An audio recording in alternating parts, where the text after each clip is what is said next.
Hello viewers, let's continue our CodeChef series, and now we have to solve one more question, which is minimum coins.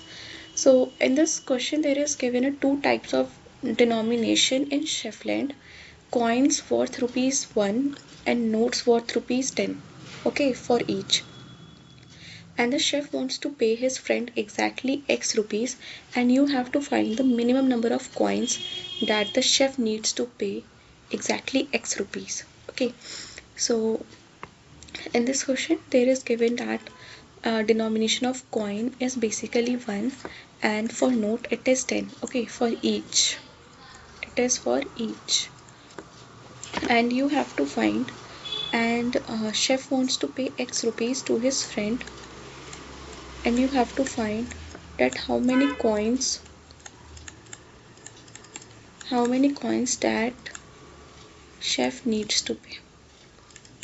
Okay, so let's suppose there is given a test cases which is 53. So the chef will gives 10, 10, 10, 10, 10, 5 notes plus 3 coins. Okay, then it will become a 53. So how many coins that he has to pay? Which is 3. So 3 is an answer, and you have to print the coins only. So the 3 coins that he has to pay. And let's suppose there is given another example which is 100. So how many coins that he has to pay? So he will give 10, 10 in which will 10 times.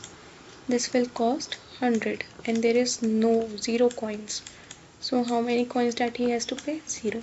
Okay, so I hope you understand that what is the basic logic is following here. You just have to do modulo. Okay, if just suppose number is x, and if it is modulo by 10, means you have to just return the remainder. Okay, this will give remainder, and you have to print it. Okay, let's suppose there is 53, and if you take the modulo 53 by 10, you will get 3.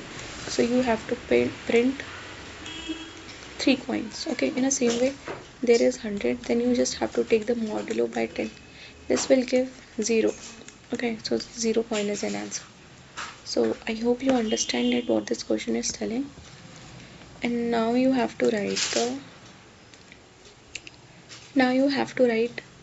a pseudocode here. First you have to take entity, which is the number of test cases, and then cnt while t minus minus is greater than 0, then you just have to take int x and then cnx, and then you just have to do cout x modulo 10. So I hope you understand this question. So let's write the code here. You have to take int t and then cnt while t minus minus is greater than 0, then you just have to take int x and then cnx, and then you just have to do cout x modulo 10, and then you just have to do endl here. So let's run this code. Yeah, this code works fine. Let's submit this. Yeah, this has been accepted. Thanks for watching.